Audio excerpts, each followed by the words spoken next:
it's always Riley's fault. If I fall, I know who caused it all. What is up, everybody? It is the STUMIN podcast. Stupid podcast. Wait. What?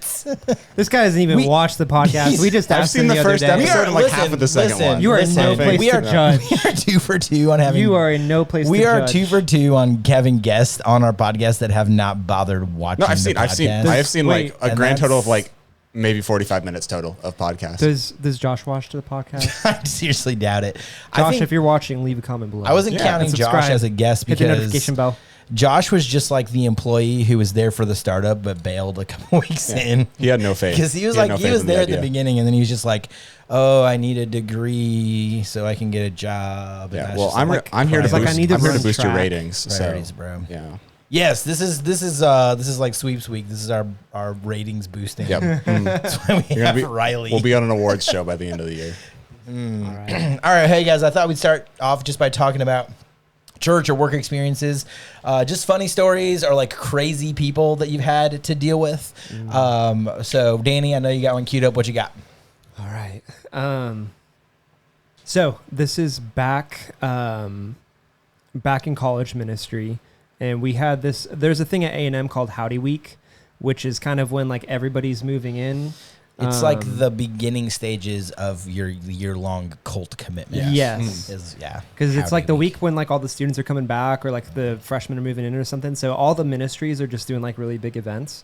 So we were doing like a big like volleyball, basketball, like game night. So me and then one of the college interns, shout out to my boy Josh. Wait, not that's that confusing. Josh. Okay. A different Josh. Josh, if you're listening to this, I love you. But he won't say which Josh. Not he's Josh talking Blaylock. about. Not Josh Blaylock. Shout out to my boy Josh. So we were put in charge of grabbing the snacks, which was a big mistake. So we go to Sam's, and we get a big cart and roll in. We go to where the water cases are, because that's a great place to start. And we just start loading water cases. And these 2 guys opposite of us like come up and also just start loading water cases. So one of them asks, "Hey, what do you guys do?" Which is like, what a question to ask. In that I moment, hate. That's like one of my least favorite questions in life, working in ministry, because like I usually get that question after I've gotten to know somebody, like at least in conversation for a little bit, and who they are completely changes usually after you answer that question. Like someone will be totally themselves, maybe they're like cursing or whatever, just like whatever they are normally, and then like, "Oh, so what do you do?" And like, "Oh, I work at a church with high school students, like teaching about Jesus." And then like all it is at that point, them trying to justify that they're good with God, like it's for you to. Yeah, well, these guys did not try to justify that they're good with God. I missed the bullseye on that one. So they asked us, "What do you do?" Which, like, I mean, we're loading cases of water, so it's like, and then later on, we grab like, I mean, I'm talking like a massive stack of snacks and stuff. So like, what a question to ask randomly, just in the blue. And we say, "Oh, we work for a church," and then there's like a solid, little silence, and then one of them says, "Oh, we do the opposite of that." What? Hold on. What is the opposite of a church? Yeah, hold on. I want to play a game right now, Riley. What I want to play a is the game with this story. opposite of a What is church? what is the opposite of working at a church?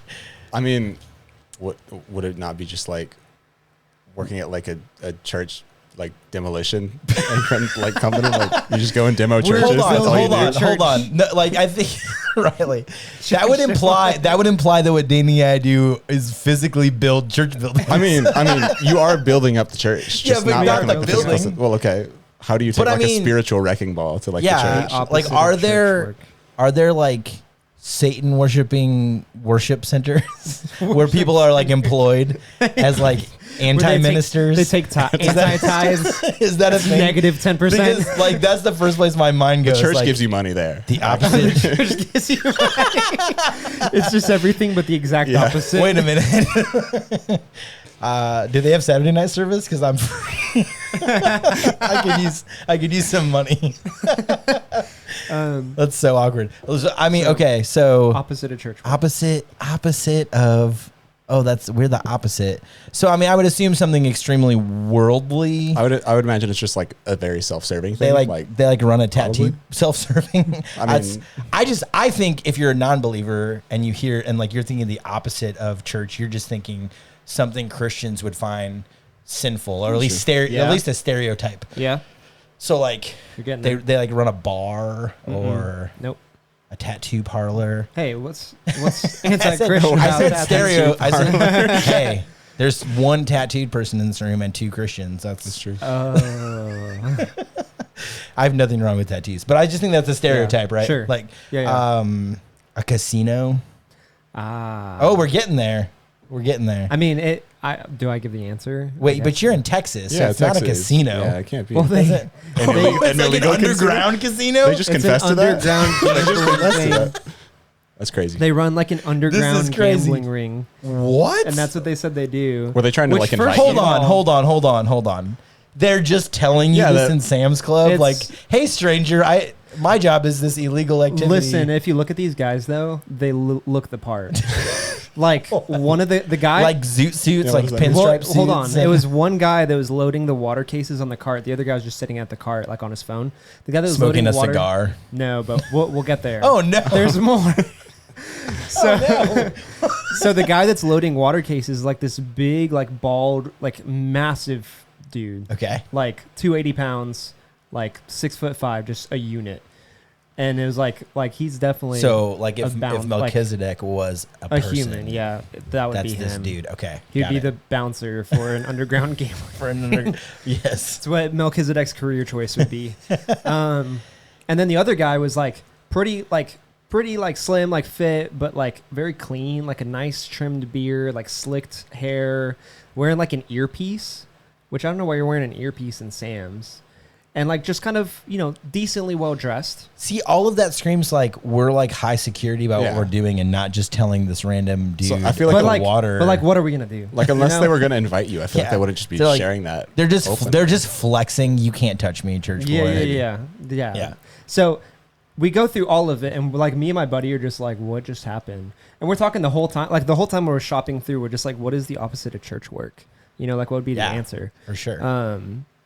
So I mean, which I thought like it would be like something drugs or like anything like that. But anyway, we go through all of the process. Like we buy all the stuff. We go out to the parking lot. Right next to my car, there's a white Cadillac with like a big dude in a like full, like an Escalade or like a car. It's got to be car. like so they're loading a bunch of water in the back. I don't even. But I'm the so guy confused. there is dressed in an all white suit, smoking a Cuban cigar. And I'm like, dude, that's their boss. That's the guy. He's the Godfather. He's just got like a Tommy gun on his lap. Oh my gosh. So That is crazy. we ran into the opposite of church work. Yeah, that's all right. Well, I had fun guessing that. At least that turned into a fun game. Riley, what you got? How am I supposed to follow that up now? Very carefully. I have not discovered any It's underground okay. gambling If rings. Danny at doesn't work. have a good story, we've learned he just lies to everybody. So Okay, I'll just make something we up never then. know Yeah, if his yeah. stories are real or not. Yeah, have so to like find the whole out. building caught on fire. We had to rebuild it in a day. Wow. I pulled everybody out. They were all gonna die. No, the saved craziest up work that story one. I've got, I guess, is sometimes we have to use a genie lift to clean like the higher up windows because they're way too tall for us to just like reach with like a Swiffer or something like that. So like the boom arm, like we have, or just like the scissor. lift that goes It's straight kind of up like and one down? you have to like push around and it's got like just a series of bars that go up. It's not like a scissor lift, but it works similar. You just can't drive it. Oh, you So just like have a to physically scaffold? push it. Yeah. Is it kinda. electronic? Like it goes. Yeah, up? it's electronic. Okay. Mhm. But you have to like wheel it around like Yeah. a wheelbarrow. Yeah, dude, it's so heavy. It's the worst. That They sounds were like, "We'll put a motor to lift you, but we're not gonna Yeah. make it drive itself." But I've never heard of this. it's got like this emergency stop button that's at the bottom, and if you push it, the person just at the stop. top can't use any of the Yeah. controls. Yeah. So we thought it'd be really funny since the battery was already acting up that day. If when we sent one of my coworkers up, we just pressed the emergency stop button and just told them that, oh no, See it's ya. not working. We Yeah. can't bring them back down. And then we really sold it. She was like completely panicking. That's risky. Did she have her cell phone with her? Because like, Oh, she no, could be no, like no. dialing 911. No, she had her phone down on Oh, the floor. that's So we just messed with Never her for a little abandon bit. your cell phone. And then at one point she just gave up and we just sat there for like 30 minutes. Just 30 having minutes? Yeah. We really let the bit go. We went and did like other things while we left her up there. Because we were like, That's we can't when you stop file working. a lawsuit. No. Wow. No, we were all friends. We all This get along is- at this job. If you wanted money, you could file a That's true. lawsuit for Riley's admitting to like crimes. I know. We've uncovered, No one from work will ever watch this podcast. and found out there is illegal hazing taking place at Hayes CISD. Hey, if any of you are one of the people who's going to work at the PAC, You're this just has like- never happened this is- before. yeah, You no. didn't just hear like this at locking a all. minor up like way up top in a lift. No, we were all adults. We were all Although I adults. was like, it's a Okay, high he's an school adult. student. No. Makes it so much No, worse. be really bad. we were all adults. We were all adults. Yeah, we just left her there for like 30 minutes, and she had just like given up. She was like curled up on like sitting down in the basket. She was just sitting in the basket, and then we're like, oh, the button was just pushed in, and she was so mad. Oh no, Dude, that is... It was great. That is exactly the level of cringe I expected when we brought you on this podcast. Well, I mean, my only other interesting story is like some dance mom getting mad at me for closing the door on them. And that's not super exciting. wow. That is... I don't even know how to respond to that. Trapping. Oh, and also it somebody. turns out she was running an illegal gambling ring. Oh. Yeah. Yeah, this white Cadillac showed up and beat him up and was like, get her down from there. Man, that is good. The reason I brought this up today is because the worst student I've ever had in my life was Xavier McDade. about 9. He was in the posse, that's for sure. There was a group of students, but there was definitely one that stood out above the others. 9 years ago when I got to Hayes Hills, this guy was were you in 8th grade? I 7th was halfway through 7th grade. Yeah. And I think. I mean, Riley knows this. Yes. Like, I do. I'm not dropping this bomb on him. But so first of all, just to set the scene, you also know this, when I got here, it was pretty rough transition from the last youth guy. And there was just like a lot of like hurt feelings about how that went down. And so a lot of the students were just in a raw place about that. Yeah. And so like when that takes place, the new guy that comes in is kind of the enemy, even though it's not his fault. Yep. And like that first year here was miserable in a lot of ways. Like it was just really, really tough for me, like just trying to connect with people and stuff. And then on top of that, I'm trying to get to know these middle schoolers. And like in my heart, I'm like, the middle schoolers are my best chance because the high schoolers have had this past guy for years and years, Yeah. and they've got their walls up. But the middle schoolers they're going to be more accepting. So I'm going to try and get to know these guys and stuff.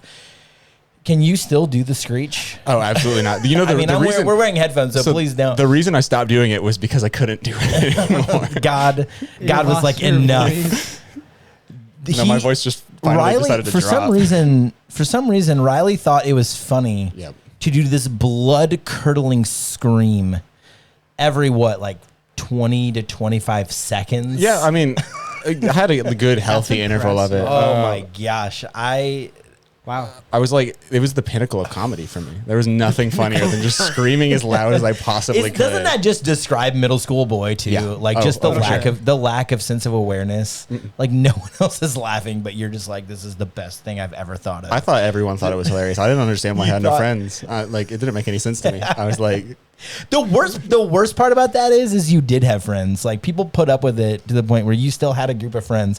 Like, cause that like socially. you saying it's bad I had friends? Listen, it's not like, that somehow. it's not that I want a middle schooler to lose all their friends, but Right. like part of the social dynamic is that's how you learn how to not act that way. In Yeah, life. and I was just surrounded by enablers. And like all of your friends were just enablers, even though they probably all hated it and couldn't stand Dude, it. you should have heard like me and my friends playing games together.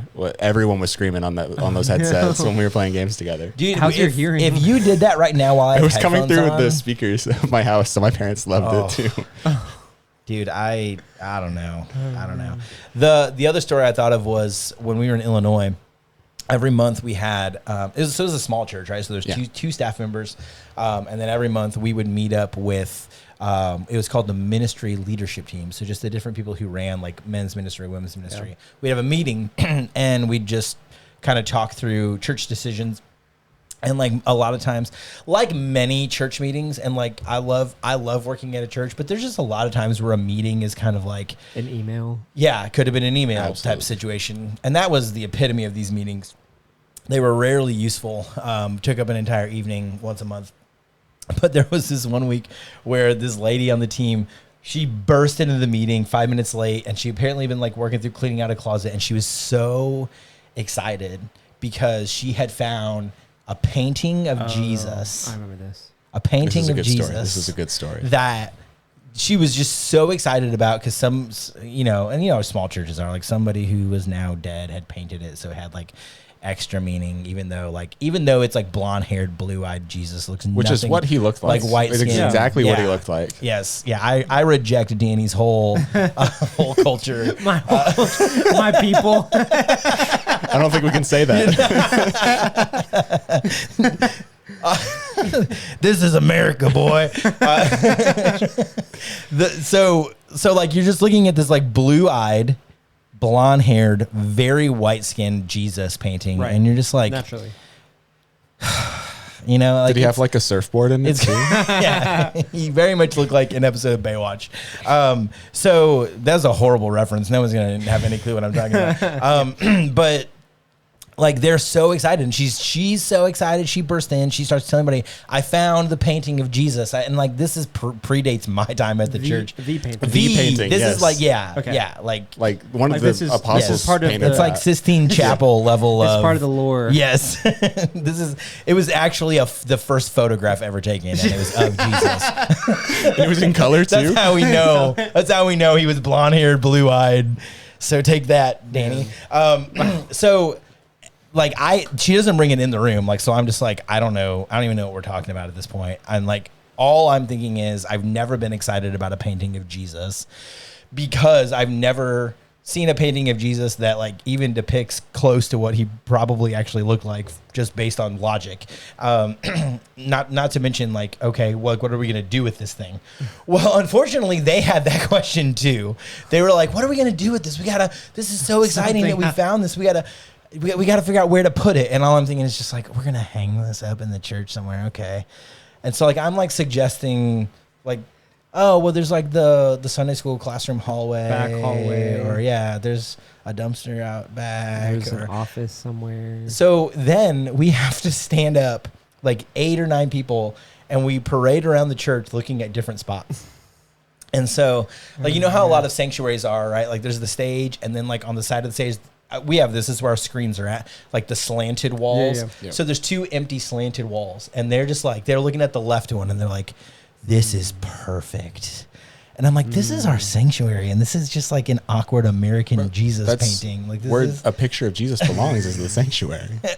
Where else would you put it? Hey, if you have an actual picture of Jesus, I'm game. Let's put it in the sanctuary. Did you know they actually recorded the whole TV show with him, actually. yeah, it's called The Chosen. I forgot Jesus is coming back 3 times, and the second time was to record The Chosen. And so anyways, so then like I'm just like I'm not gonna get anywhere on this. So I'm just kind of eye roll in the back. I'm not saying anything. And then they decide it needs to be lit up at all times. Yeah. So they pay $2,000 to run electrical wiring and lighting so that at all times there was no electric on that wall at all. That's crazy. So like it just reminds me. Yeah, for sure. It just reminds me that like working with people is always an adventure. And hey, we have Riley on this podcast, not because he's the most annoying middle schooler that we've ever had in student ministry, but because he's an example that God is good. He can fix what is broken, guys. He can take the screech and make it holy. So having Riley on today, we just want to have some conversations. Riley has a unique kind of position and experience within our church and our student ministry because he went from middle schooler to high schooler to young adult and now full-fledged small group leader, which I don't know if there's too many other students that have taken that path, especially not at the level that you have. And so I was just curious, Riley, if you just kind of want to share with like the students that might be watching this, like what are some ways you would encourage them to stay close to Jesus and the importance of staying in the church, even beyond things like student ministry? Yeah, definitely. So, I mean, part of my walk has definitely been like, I was saved later in high school, I would say. I was in youth group for all of it, but I definitely wouldn't say I was saved for probably about my junior year of high school.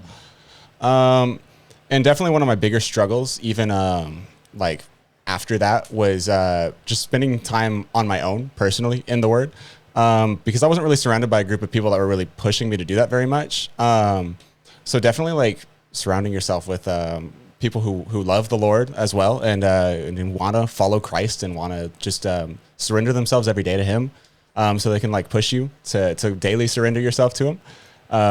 Because one of the things I always say is the most important is starting every single day in the Word and in prayer. That's how I strive to start every day. Sometimes I fail, but I definitely am always pushing myself to do that, because it's an anchor point for the day, because so much is going to go on throughout the day. Like even on the drive there, I hate driving because I just get so frustrated with people. But starting my day with that anchor of the Lord is good. This is what the Lord has done for me, what He's redeemed me from, and just helping me not to fall back into my old life of living in sin and making myself defined by the sin. Yeah, that's awesome, man. So we have all three of us gave our lives to Christ late high school, or Danny, you were post high school. Yeah. The difference for Riley and I compared to Danny is we both grew up in the church. Yep. And around all of the right answers and people telling us about Jesus. So Riley, what made the difference in junior year of high school, which is super similar testimony to mine, by the way. What made the difference in junior year of high school compared to the rest of your life when you were surrounded by the Bible and the knowledge? What changed? So around junior year of high school, so for context, this is going to help with a lot of it. Through most of late middle school, through most of high school, I struggled a lot with depression and thoughts of suicide, stuff like that. So I was in like a really dark place for a lot of that. And so there, like most of the time I was kind of just going to church because it was like a bit of a distraction for me, because that's where all my friends went. So I was just kind of there going through the motions. I definitely believed in God at the time, but like I definitely was not saved, because belief in God is not what saves you alone. But through that, there was just not any like adult or anything like individually pouring into my life. There was no like group space where we were able to like discuss what we had learned from the lessons or anything. We had kind of just been showing up, hearing a lesson, mostly ignoring it in my case, and then going to worship, singing some songs for a little bit, goofing off, and then going back home. But around my junior year of high school, we had, I think that was the last year we went to Snowbird, right? Yeah. That's right. So at Snowbird, the Lord was just working in my heart throughout that entire trip. I don't know like an exact way to describe it. It was just, I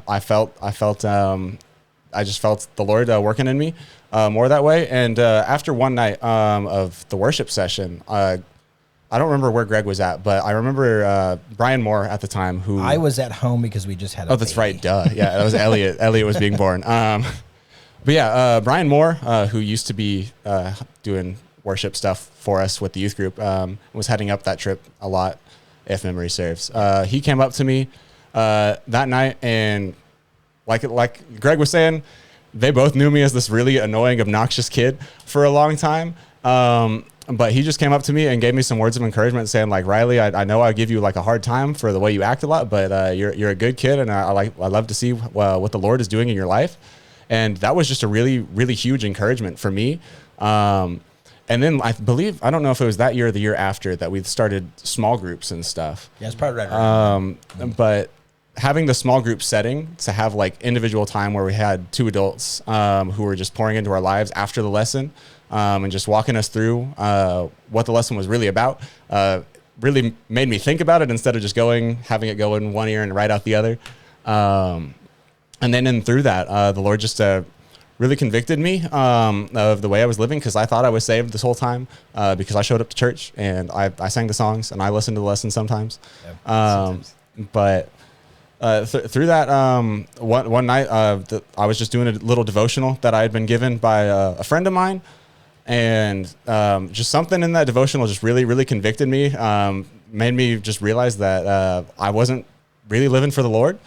And that night I just decided to pray to the Lord and ask for forgiveness and repentance, and to have true repentance, because I had prayed a prayer before, but I was like in second grade and didn't really know anything of what I was saying. So yeah, and then Man, it's after that. it's crazy how similar our stories are, and just in that regard. But one of the things you touched on, just going through a time of depression, and you said even thinking about suicide. Yep. I really want to park there just for a minute, just because I know there's a lot of students watching that have probably dealt with Absolutely. hard thoughts and Yeah. dark things, or even potentially those really dark thoughts about suicide. Danny was a psych major, so give Riley a break for just a second. Danny, what's just the reality, just from your experience and learning just about what teenagers deal with, and because I know a lot of students that are listening that might deal with that might feel alone in that. Can you give us kind of some insight? Yeah. I think what you said about feeling alone is kind of a huge layer to it, because part of where depression and those sort of thoughts ends up often taking you is feeling isolated. There's a million causes behind depression. There's a million reasons behind it.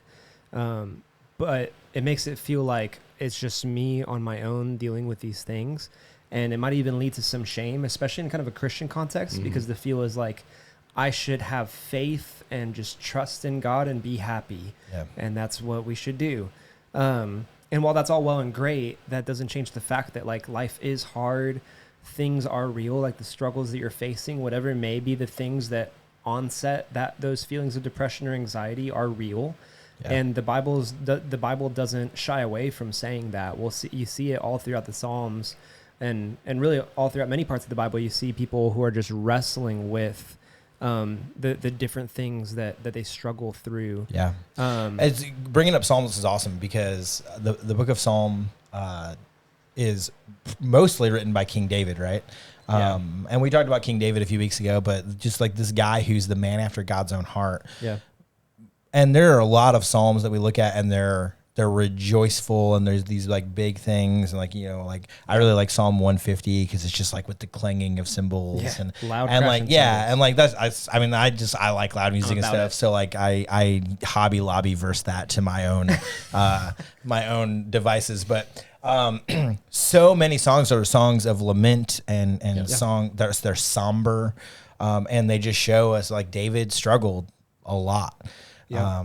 And people go through all kinds of things. First of all, there's a difference between feeling depressed and dealing with depression. I think it's important we point that out. But there's I've heard too many Christians in my life say, well, if you'd follow Jesus, if you stay closer to Jesus, if you do the right things, and almost create a prosperity gospel of sorts about depression, where it's just like, well, if you were pressing the right spiritual buttons, then you wouldn't be struggling with these things. What would you say to someone who's in that mindset? Yeah, I think it's just way too limited of a view. I mean, again, like we said, it's all throughout the Bible that we see, like the Bible doesn't shy away from the fact that we live in a broken world, damaged with sin. We see Jesus entering into that. Like when the Bible speaks of Jesus having compassion, the Greek literally is that in the Greek there is literally that his stomach is churning, like he's feeling the weight of the pain and the sorrow that people feel here and now on the earth, and how helpless we are because of sin. And so we see that, we see people mourning, we see Psalm 42, why are you cast down, O my soul? Hope in God, I will trust in him. But then it's like, so on, like this back and forth of I will trust in God, but I'm still going to sit here and cry. And the Bible gives us space for dealing with that. We see it in the story of Job, where Job may experience tragedy and say, you know what, the Lord gave and the Lord took away, may the name of the Lord be blessed. But he didn't just wash away the extreme loss and grief and pain with that throwaway phrase. Instead, it led him to a place of being able to mourn and grieve and feel that pain, but then do it in a way that draws him to God instead of in a way that makes him ashamed of it and makes him pull back. Yeah. Because I think that's where the danger of things like depression can be, is when it pulls us to isolate. That's one of the most dangerous things we can do when we're struggling with anything, whether it's depression or whether it's any other lesser kind of level of struggle. The temptation to isolate is a dangerous place for us to go. Yeah, I mean, I think even when you look at Jesus, right? Like in like one of the hardest moments of his life when his best friend Lazarus dies, Jesus is fully aware of the fact that he's going to raise him from the grave. But what does he do first? He goes and he mourns with Martha and Mary, and he weeps. Yeah. And he weeps at just the reality of just sin's curse on this world, that death is a part of things, and the brokenness. And, if as we're looking at Jesus, if we're just supposed to go like, well, now I know Jesus, and so like, I just need to press the right spiritual buttons and I won't be this way anymore. I just don't think you would have these examples to see Jesus or the other heroes of the faith struggling with and lamenting the way that they do. And then there's a lot of practical things, like what we learn in the world of psychology and neuroscience even, is like some of those other factors behind depression. I mean, you have chemicals going around in your brain. Yeah. And those things can be imbalanced at times. And that can lead to some of those things.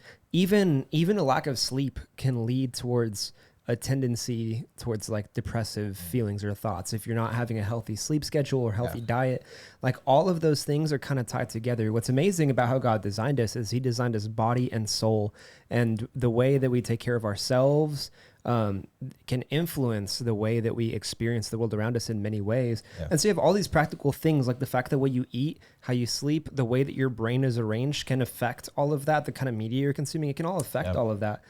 And so that's where I say to the folks who say like, oh, just, press the right spiritual buttons and depression goes away magically.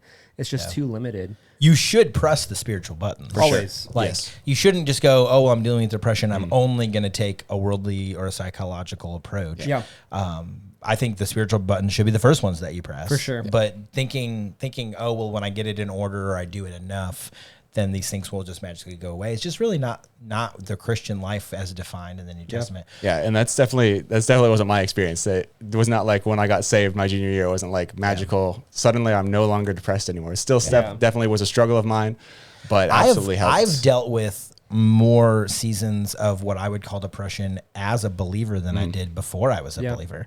And part of that's just life stage stuff, like having babies and just going through just like the adjusting to being a dad and dealing with stresses I hadn't dealt with before, being responsible for little people.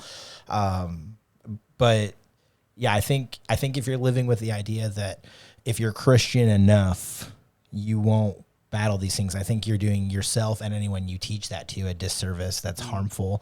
Riley, what would you say to a student out there who's just going through these things, about what they should do? What steps should they take? Definitely the first thing you should absolutely do is, Danny was talking about how there's the tendency to isolate. I would definitely say reach out, whether it's to a peer that you trust a lot, you're really close with, or what I did was reach out to an adult. It was my small group leaders, or who I really connected with at the time, and then a few of my friends I really confided in, and they were able to just just support me in ways. The adults, my small group leaders, were able to point me to Christ in that difficult time, and just be in prayer with me alongside me, which is definitely a huge encouragement to just know the network of people out there who care about you. What was the experience for you internally when you started sharing the truth about what you were going through? Initially, it was shame. Like for sure, like that was something that I was ashamed of myself, that what's it called? I guess I was going to make people around me think that they weren't good enough. And that like my depression was something that they did wrong, or that my depression was also reflective of my relationship with the Lord. And that was something that I was definitely ashamed of. But the more and more I got it out there, the more and more that, they just came alongside to support me instead of just abandoning me and rejecting me for that. It was definitely really encouraging and really liberating. Yeah. Yeah. There's a lot of freedom when we share our hurts. Yep. And we don't think so because the enemy wants you to feel shame or guilt or embarrassment. Or like you said, just even like this just means something too negative about me, that if I put it out in the light, then other people will see that I'm imperfect. Which is funny because most of us don't struggle to see ourselves as imperfect, but we struggle when other people see us that way. For sure.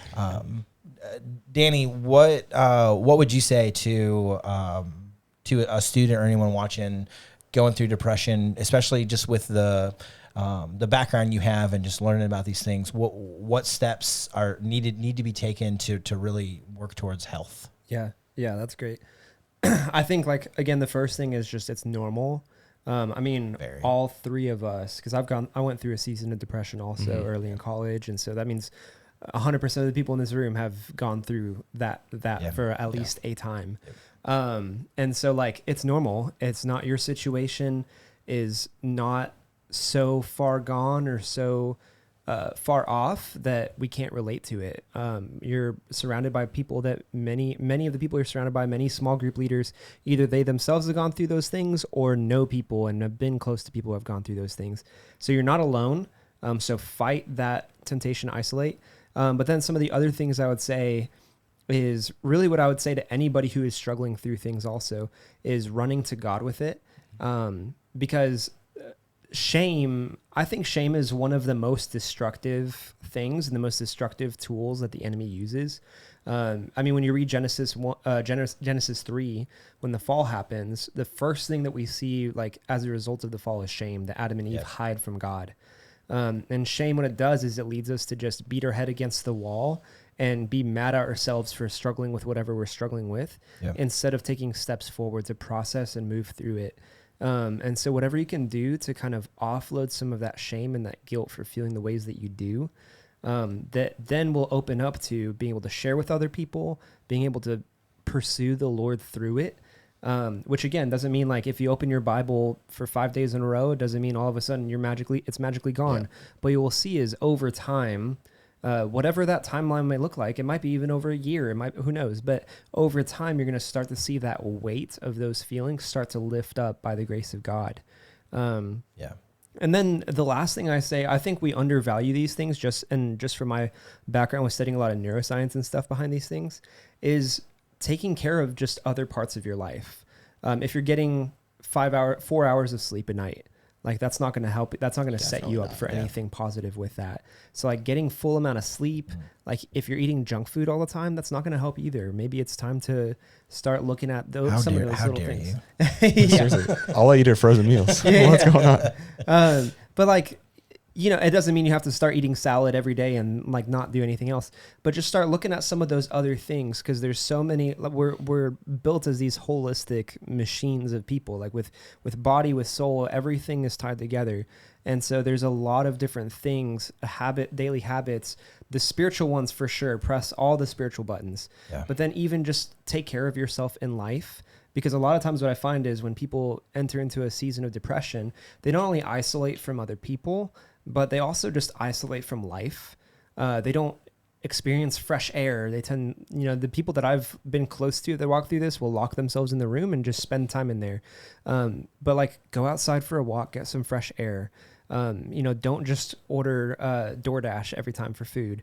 But like start taking care of yourself as well. Yeah, it's all awesome stuff. If that's something that you're struggling with and you don't know where to turn, just know that we're here for you, and we want to be able to walk with you in those things.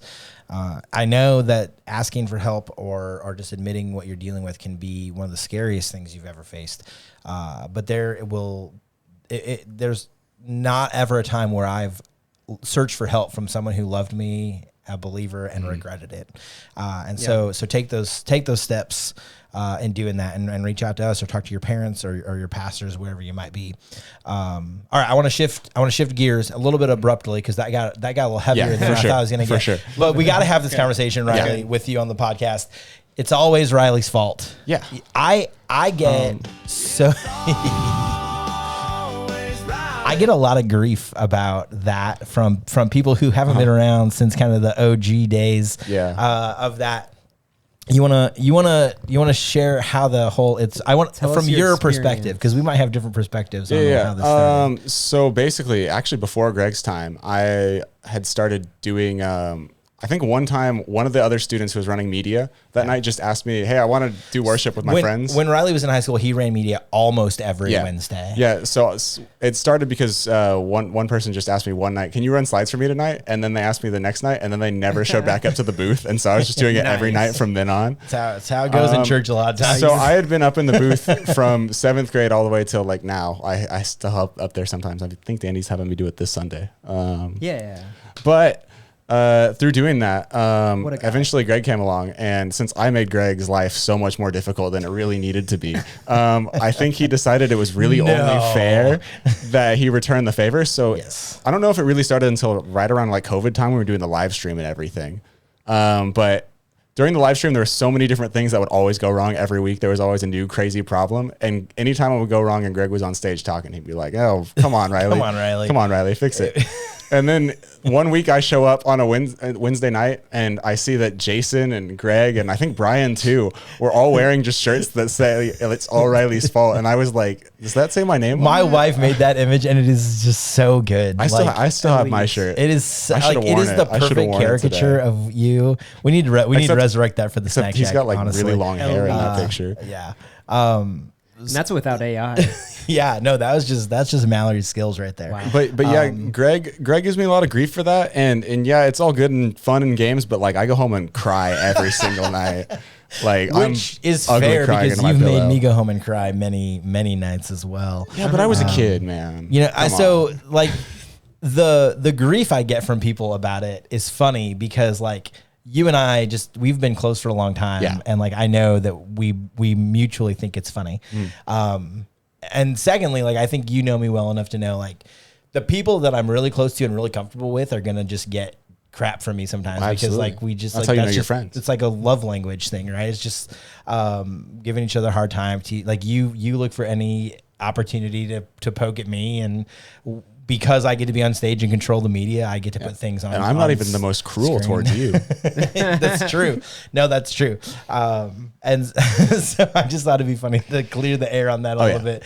Riley does not hate me for that. Yeah, I just hate myself for that. Wow. Because he hates himself because he knows he brought it on himself. Yes, that's exactly. I think the funniest thing about like the genesis of it was that there were many times where because I was on stage with a microphone, I just blamed you for things and I couldn't fight back. That were clearly my fault, like a typo or like the slides being out of order or whatever. So what you don't know is I was actually editing the slides. Yeah, you're just and editing like them just to taking make out letters and stuff, and then it backfired because I just blamed you in front of everybody. Somehow you knew. Yeah. Wow.